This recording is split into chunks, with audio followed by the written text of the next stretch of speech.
Hi, after running mastermind groups for over 25 years and also helping entrepreneurs do the same and finding out what really works, most people fail to create their mastermind group because they feel they can't find the right members to join. Big mistake. Today, I'm sharing my complete blueprint of how you can find amazing members for your group, even if you don't think you have somebody in your industry. The plan will cover the step-by-step member finding framework to help you screen the time wasters from the real go-getters, and the meeting template that creates value from day one. If some of the things that I told you about just now inspired you to do more and want to find out more, click below to check out what I have to offer, and you can connect directly with me. Today, I will actually tell you about one of the first mastermind groups that I created, and it actually happened to be a bunch of friends of mine.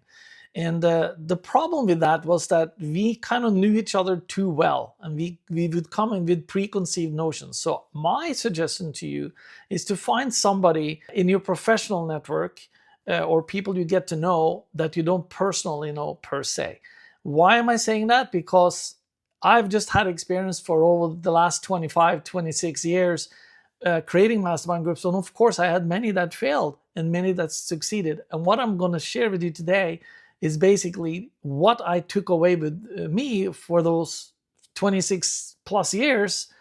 So one of the things that we did successfully one time was we were going to start selling on Amazon. And some of you may have heard me talk about this story before, but the big thing was that we went to a seminar in person with 2,000 other people. And my wife and I were going to start selling on Amazon, and we had never done that before. So we were going to fly from San Francisco down to Austin, Texas, and meet for 3 days with 2,000 other people to learn how to sell on Amazon. So I said to my wife, what we're going to do down there, we are actually going to find 4 to 5 other members that will be joining our mastermind group. So that's exactly what we set out to do. We did that, and we never sat together. We met as many people as we could. We were looking for that they were going to do it full time. We liked them.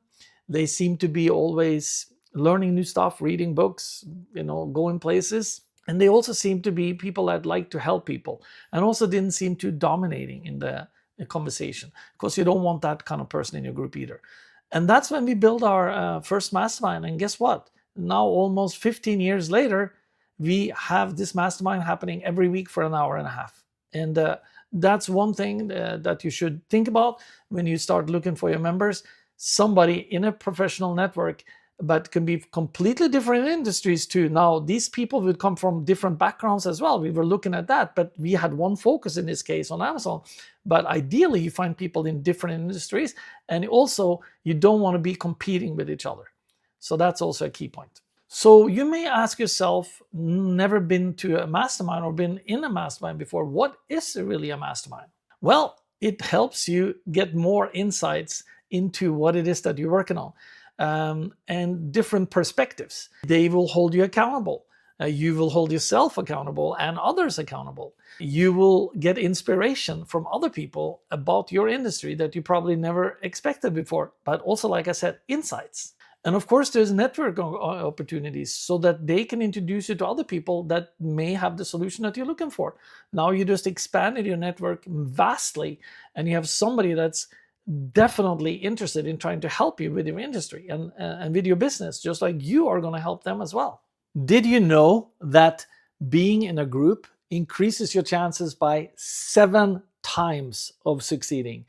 These statistics are actually true, and I actually got that from a book I'm reading currently called The 12-Week Year. I was going to say the 12-month year, but it's the 12-week year, and it's a great book because it tells you in a whole different way how you can reach your goals. But my main point is that they had done a study where people actually had a chance to save their lives, and by putting themselves in a group. And the people that actually put themselves in a group, they increase their chances of success by 7 times. So don't negate this point, because working in groups is by far the best way that you can increase your chances of success. And another book I'm reading is called Before Happiness by Sean Acord, I think is his last name. And a fantastic book, and he talks about how people work in groups and how people succeed in groups. It's another great book you want to pick up because it's very powerful when it comes to success in groups and how you will succeed in groups as well. So anyway, I just wanted to throw that tip in here as well, and please heed it because it's very valuable. And you have that amazing support network right in the back of your hand. And this is the consistency you want to create for yourself, and especially if you're going after something that's very important for you.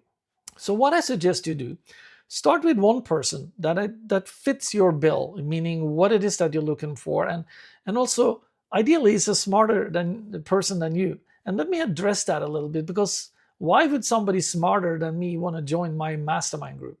Now already I put myself down, and you should never do that. I remember a story. This is a good friend of mine, Jeff, and I. We were at the J. Abraham meeting down in Los Angeles, and there was like 600-700 people in the room. And Jeff and I had been talking about starting a mastermind. And him and I think alike, and we clicked and all of that. And we saw this one guy in the front of the room that we felt were really smart and really up there.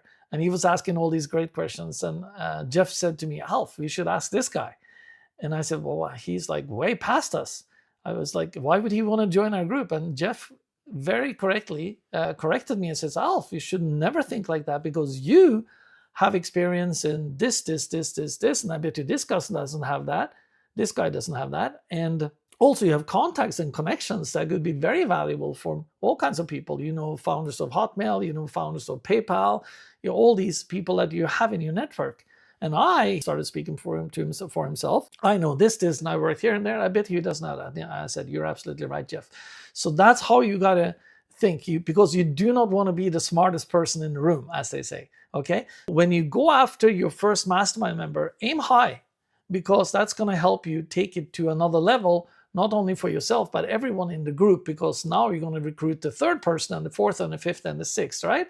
My ideal number is 4 to 6 people in your group, okay? Got to get my fingers straight. And that's important to do, because you want to have momentum in your group, and you want to constantly up your level for your group. So now the 2 of you found the third one, now the 3 of you find the fourth one. And that's how you build it, because people will talk about between you, what is the group aiming for? What kind of knowledge do you go? Are we all in online sales? Are we all in whatever? It could be. And we could be all in different industries too. So that's why you want to have different perspectives. So you heard me talk a little bit about how many people in the group. Why is that important? Because there are mastermind groups that are 10, 20, 15, 100 people sometimes. And I think, if you ask me, they miss the point. And more importantly, they miss that close connection that you get in a group. I've been in this group for, like I said, now over 26 years.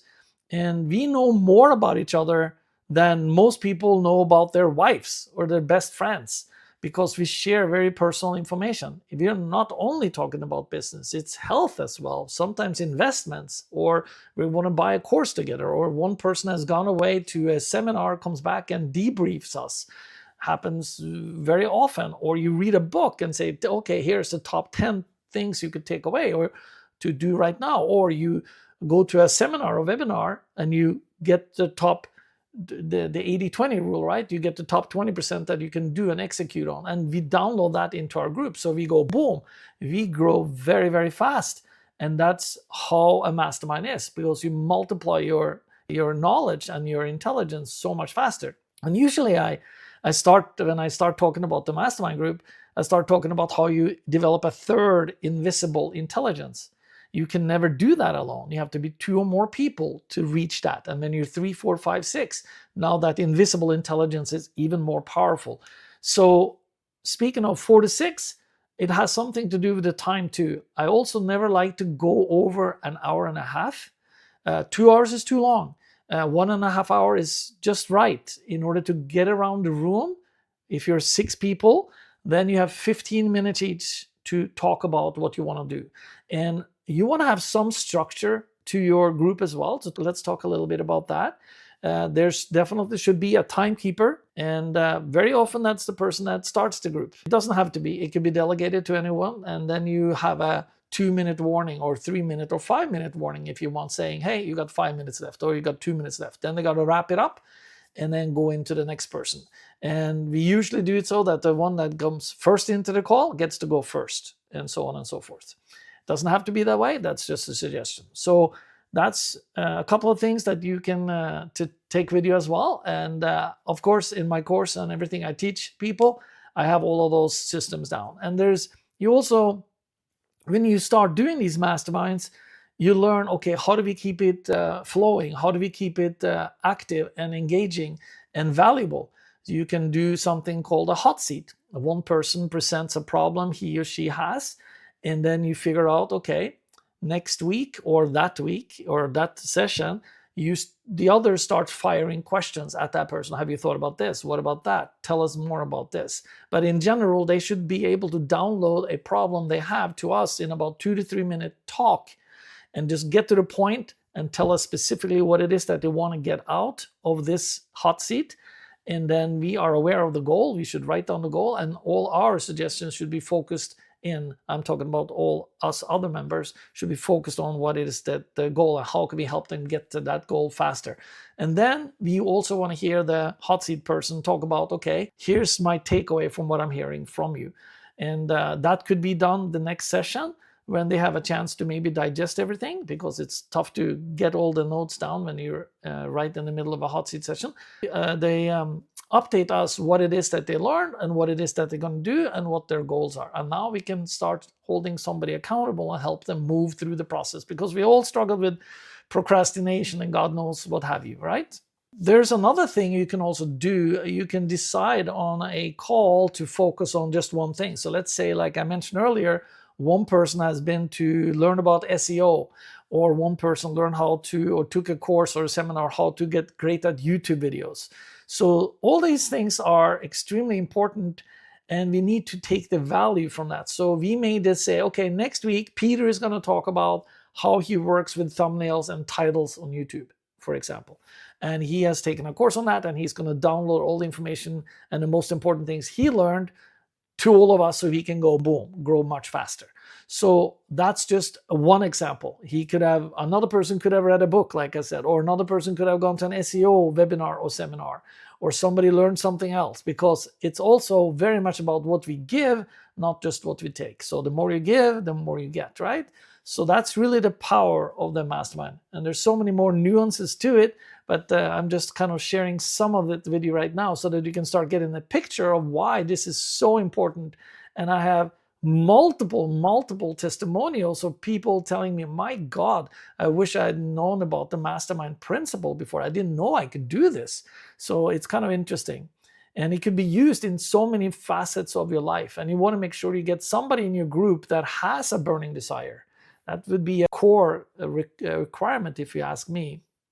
They truly have a burning desire of something they're going after, and they are dedicating the time to do it. It's not just something they do for an hour a week or something. It's really a burning desire, something they're going after. And you need to size them up when you invite them into a mastermind group. And usually you start meeting those people in conversations. You said, oh, you're going after that. How long have you been doing it? Or for so-and-so many months, or so-and-so many years. Then you go, okay, interesting person. Is this something that he or she could bring a value to us in the group? And can us as the group give value to him or her?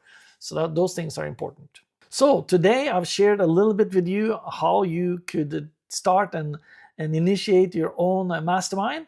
What I would also like to say, you can click the link below and connect directly with me if you have any questions, or get on a call to see if this is something for you that you want to deep dive into.